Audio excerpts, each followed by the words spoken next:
Welcome into the Locked On Knicks podcast. The New York Knicks 107-77 winners over the Dallas Mavericks. And Alex, turns out the Knicks are pretty good when they play their young guys. Who would have guessed it? Yeah, it's we're going to talk first about how it's a little bittersweet to have the Knicks on this 3-game win streak, and winning, doing many of the same things that we were clamoring for them to do earlier in the season.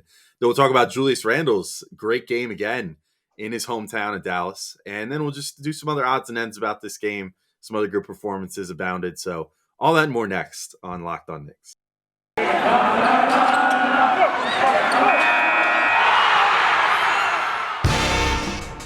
You are Locked On Knicks, your daily New York Knicks podcast, part of the Locked On Podcast Network, your team every day.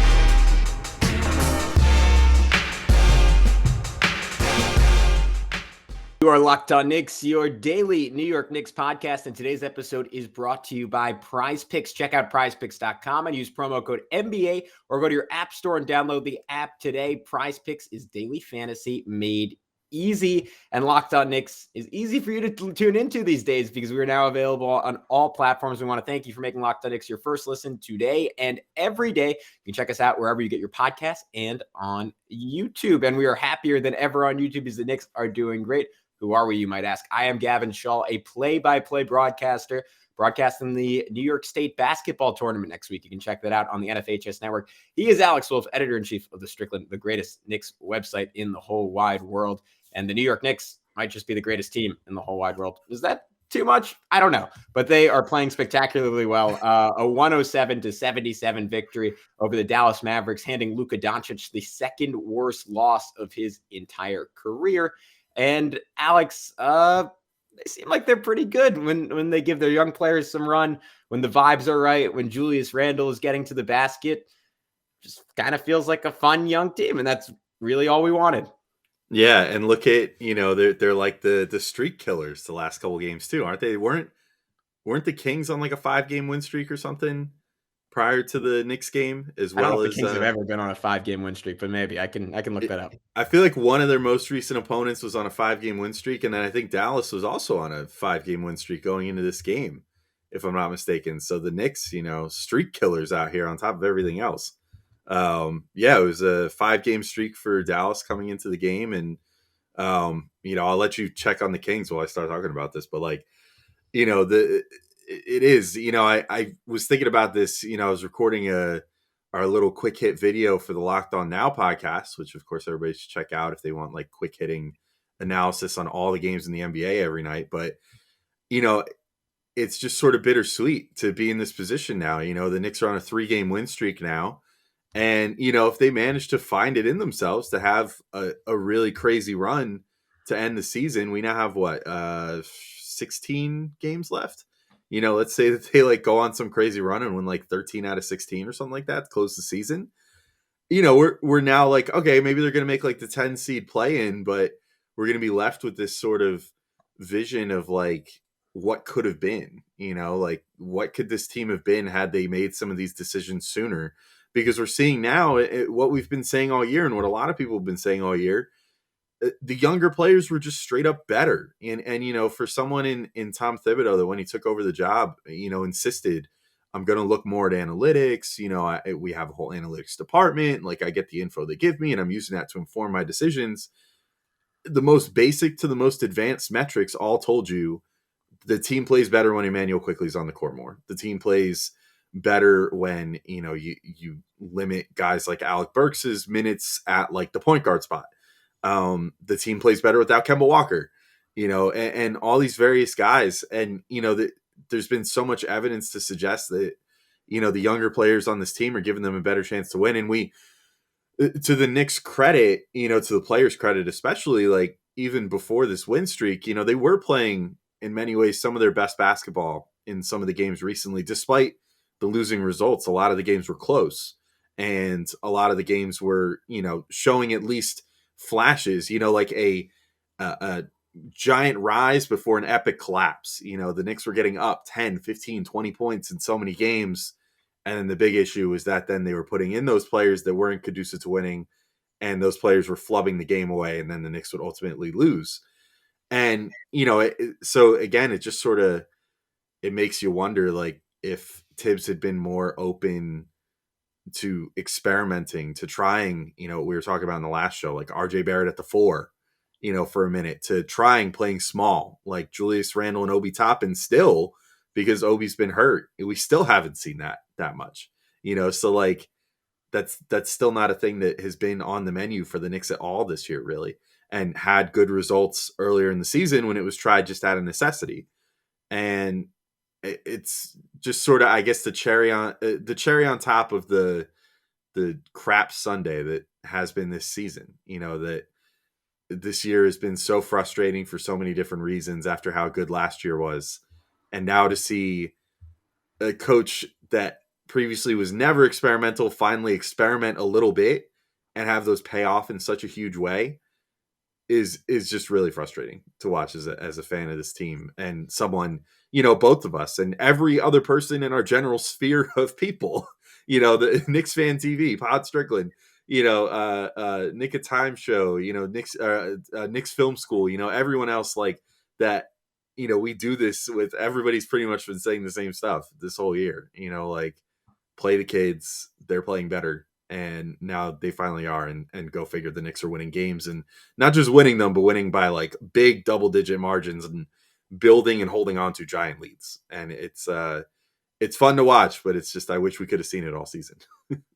Yeah, there's this anecdote in the book of basketball by Bill Simmons, which includes a lot of sexism and some stuff that doesn't age so well. But aside from that, there's a story where he runs into, everyone cover your ears, Isaiah Thomas at a pool in Las Vegas, and he asked him, "Hey, Isaiah, what's the secret to basketball?" And he said, "You know what? I'll tell you, Bill. It's not about basketball." And what he meant by that is, I think, is that ultimately, like, it's about like how well does a team like get along and like want to play with each other. And obviously, like, there are differences in talent in the NBA. Those differences matter. Usually the team with the most talent wins the title. Like that's very much true.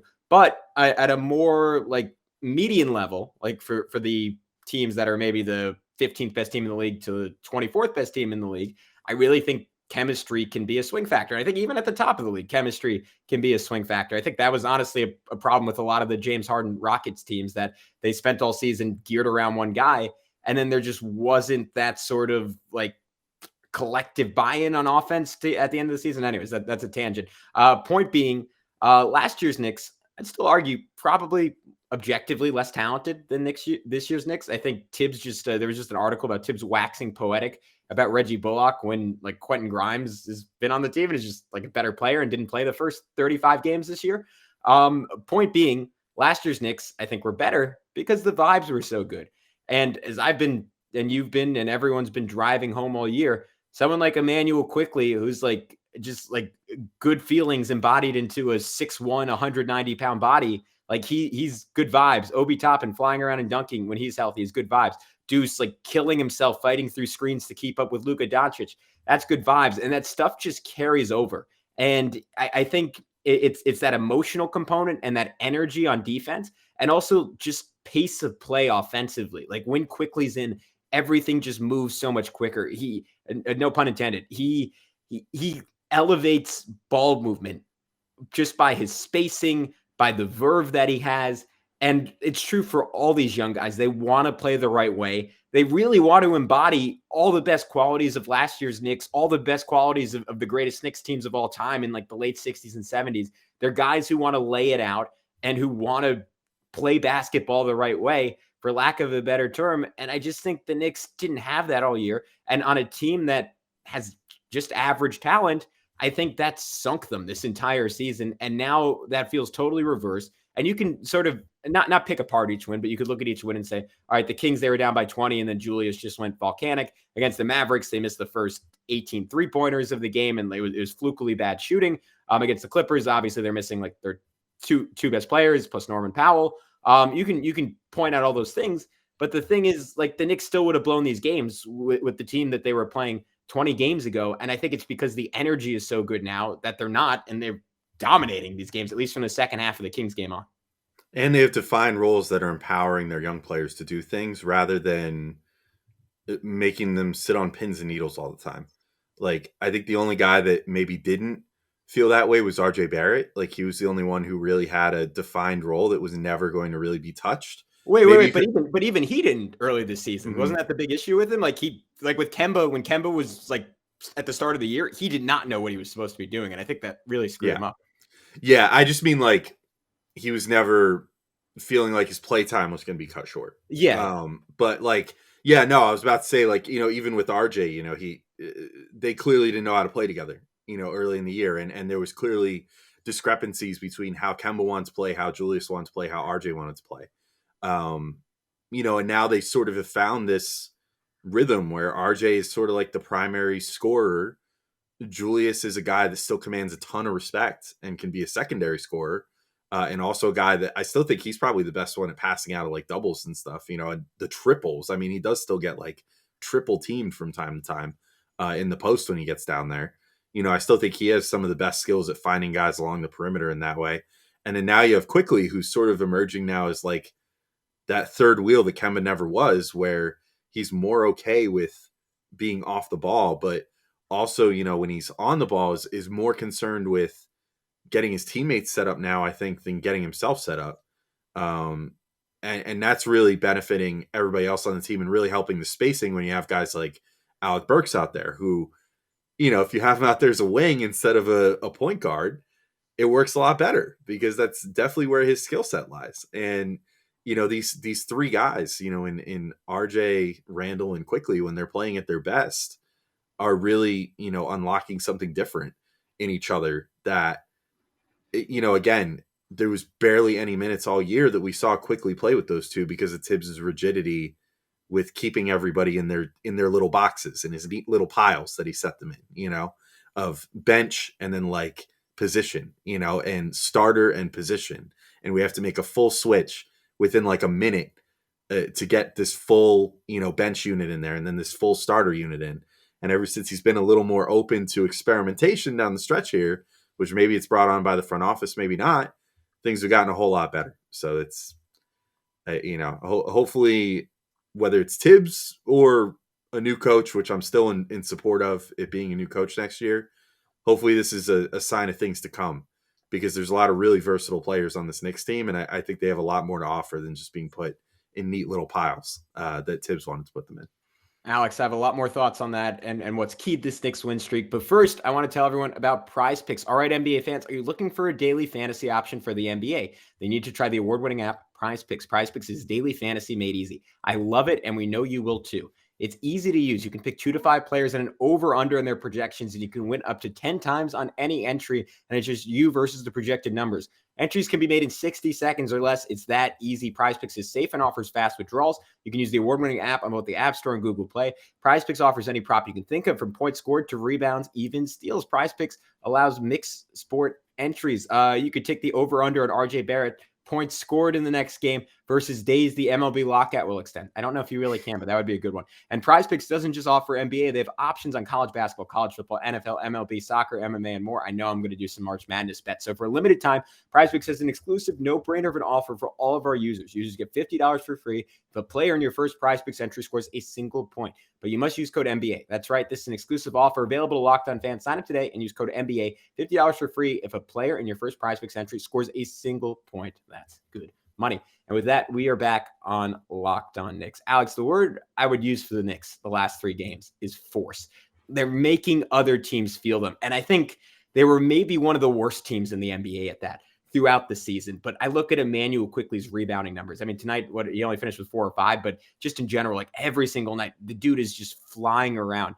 Deuce McBride, he got called for a foul, but he just laid out Maxi Kleber trying to fight through a screen to go after Luka Doncic. Julius, man, I love this game from Julius Randle. I know not a lot of people are big fans of Julius at this point. I'm obviously not all the time, but tonight, oh man, I was his biggest fan because the Mavs, I don't want to call them soft because they've been maybe the best defense in the NBA this whole year, but they're kind of sort of soft, right? It's like it's Kleber, it's Luka, it's Bertans, it's Reggie Bullock's fine, but there was no one who had any business stopping Julius Randle going to the rim. And in the first half, I thought he settled a little bit. In the second half, it was just over and over again, bully ball just going through defender after defender.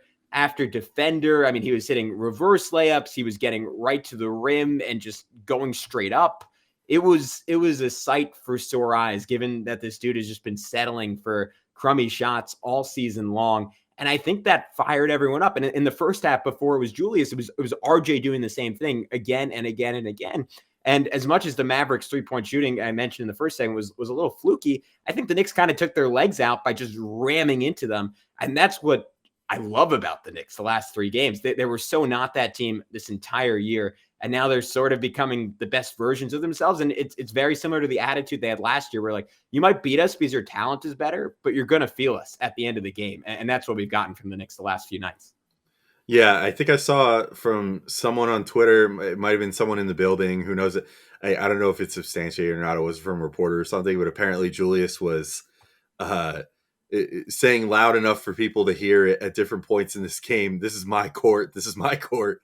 Considering it's his hometown, and he was just utterly dominating the Mavs in this game. And I agree. I mean, I liked the force that he was playing with.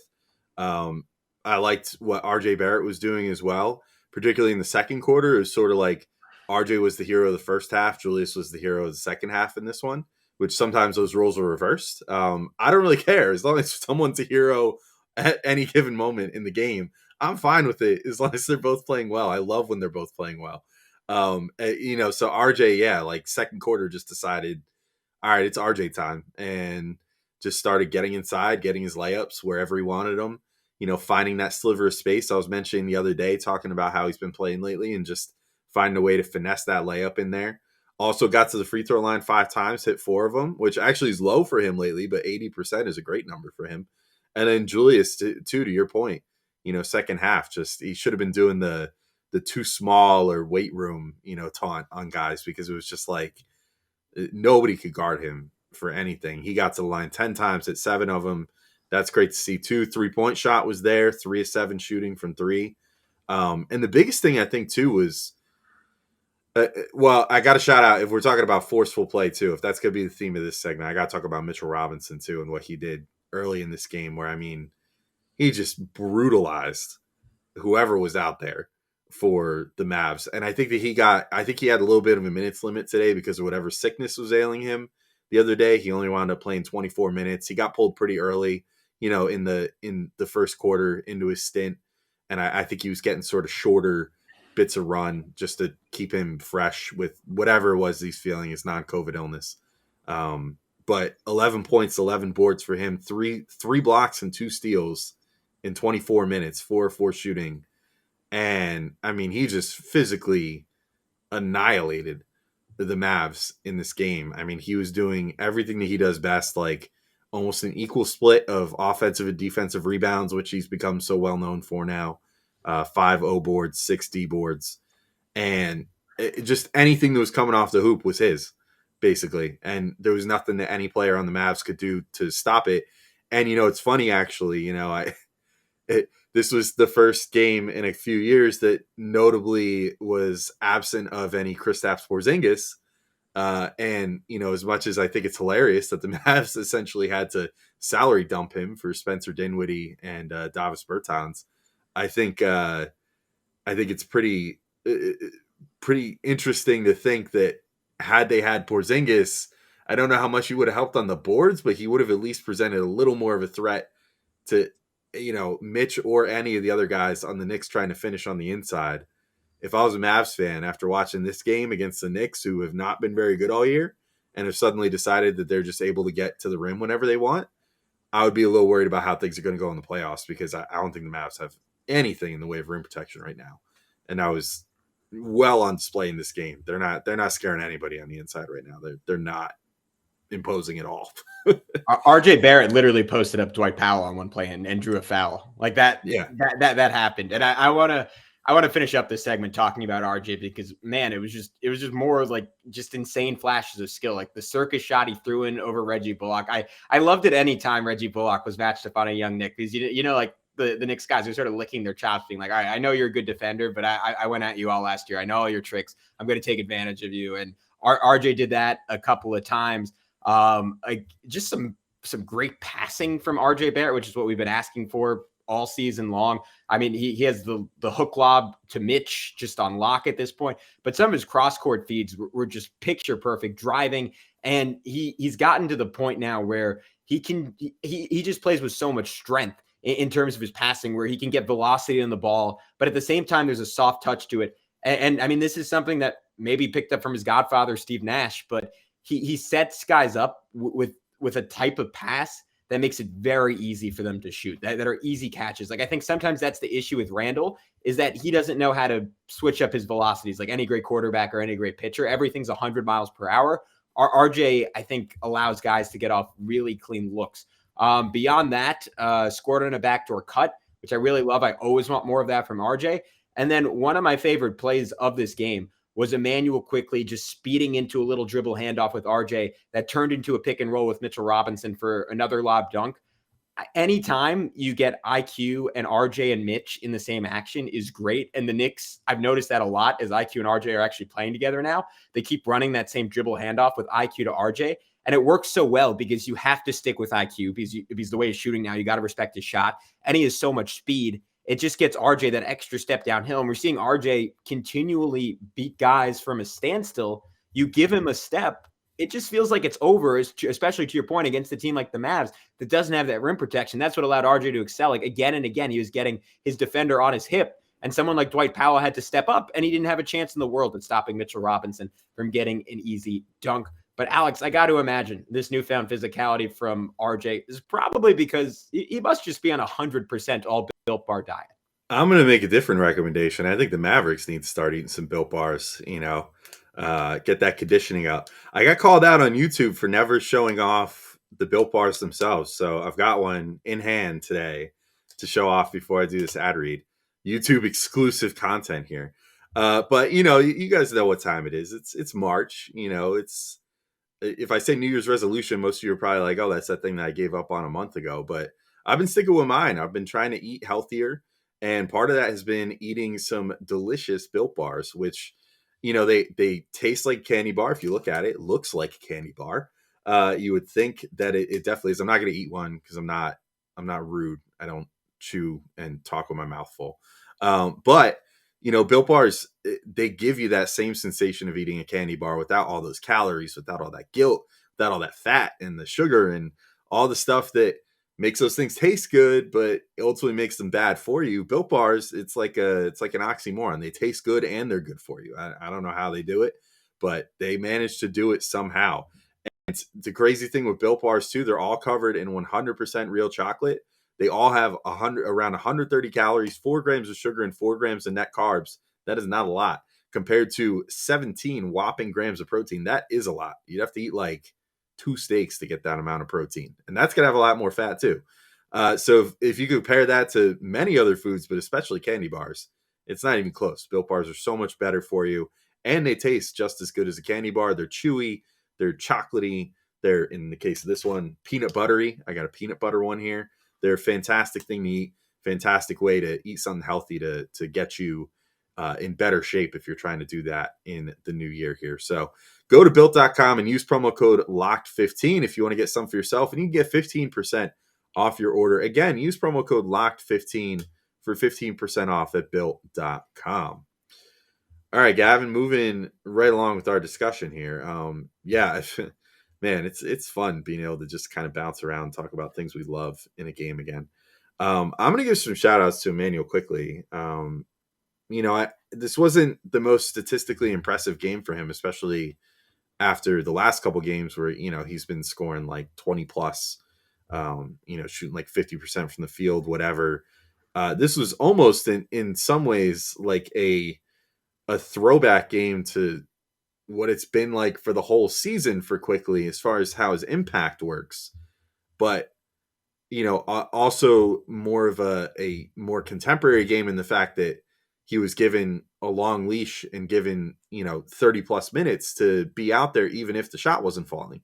Because now, again, not to keep beating the same drum from start to finish in the show, but like Tibbs, for whatever reason now, has had his eyes open to the fact that, Quickley might shoot 2 of 8 and score 9 points in a game and not hit a 3, go 0-4 from 3 for a game, but still massively impact a game positively.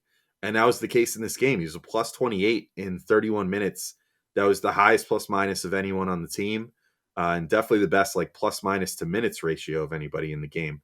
But, ends with 9 points, but also 6 boards, to your point, where he's really asserting himself on the rebounding end, and 6 assists. He was doing such a good job. He's just all the time now. He's busting out the Nash dribble, getting down into the paint, dribbling around the baseline, looking for someone. If he doesn't find someone, bring it all the way back out or kick it out to someone, reset the offense real quick. But making that motion happen quick, so that pun intended. I'm not even going to say pun not intended.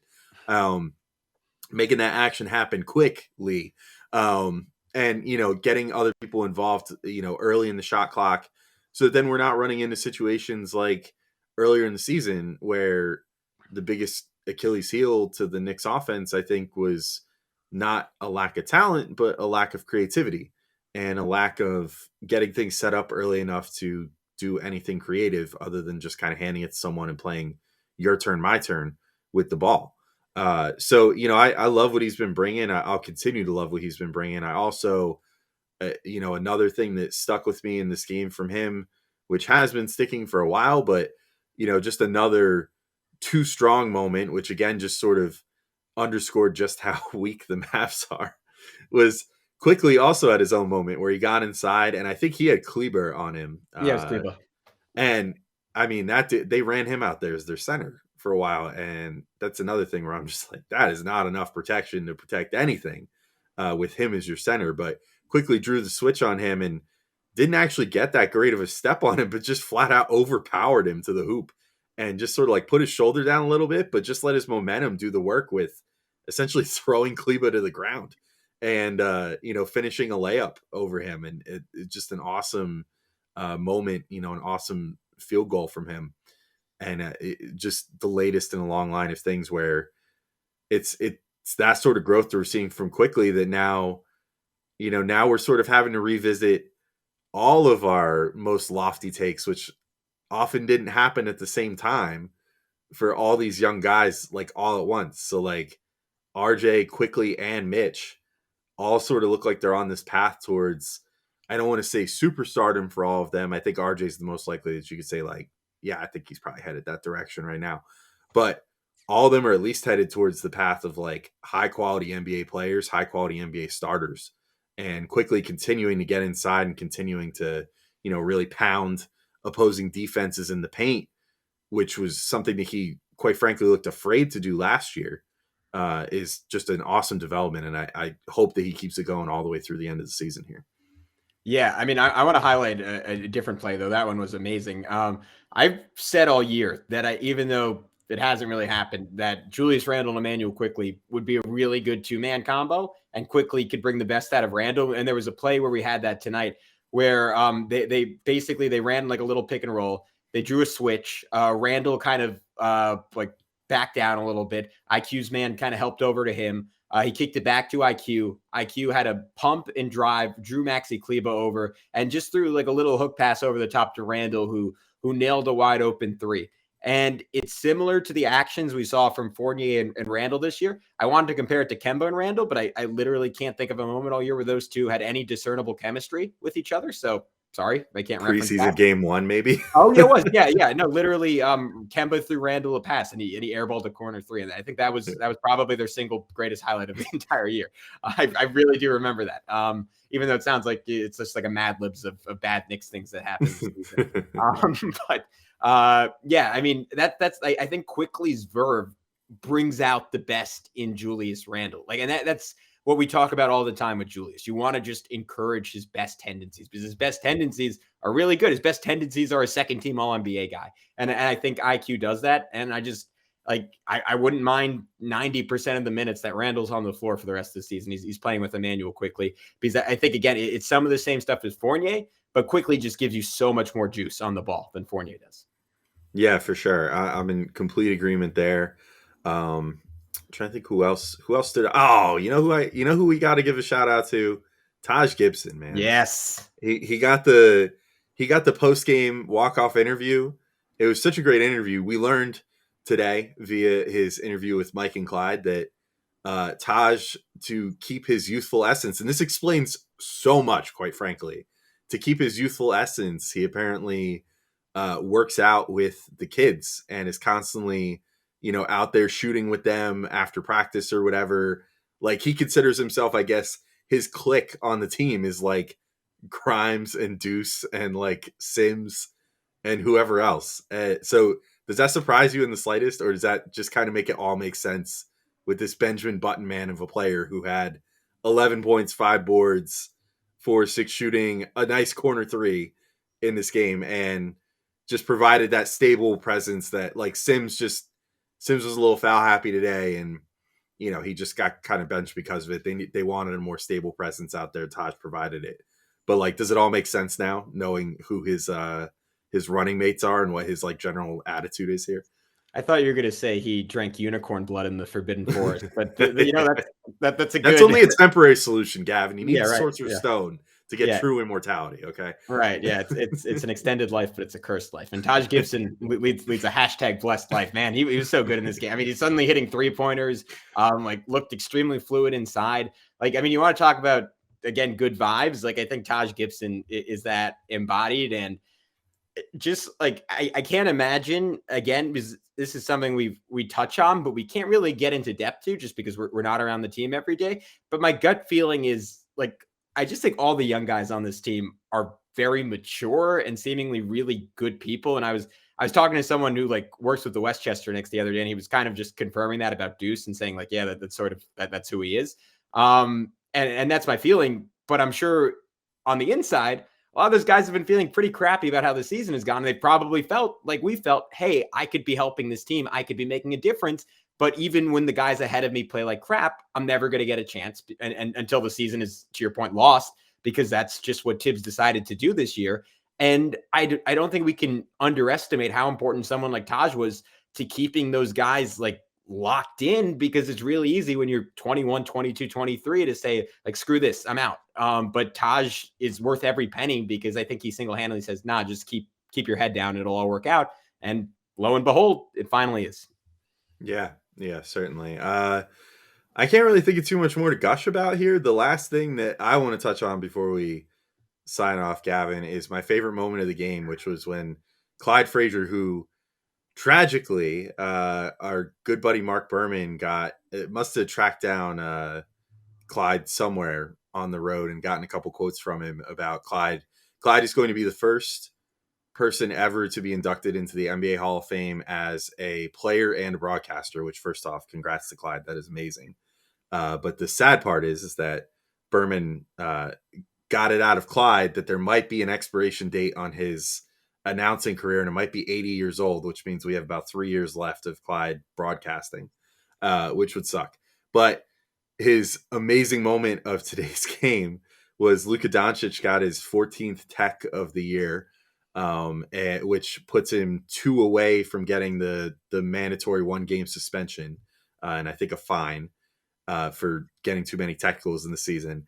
And he proceeded to call Doncic a crybaby about 6 or 7 times in a row. He's like, he's a crybaby. He's a baby. He's a crybaby. He's a crybaby, Mike. He's a crybaby. And then like, cherry topped it by saying he's the biggest crybaby in the league. And it was awesome. And it was, like, my favorite moment of the whole game, bar none.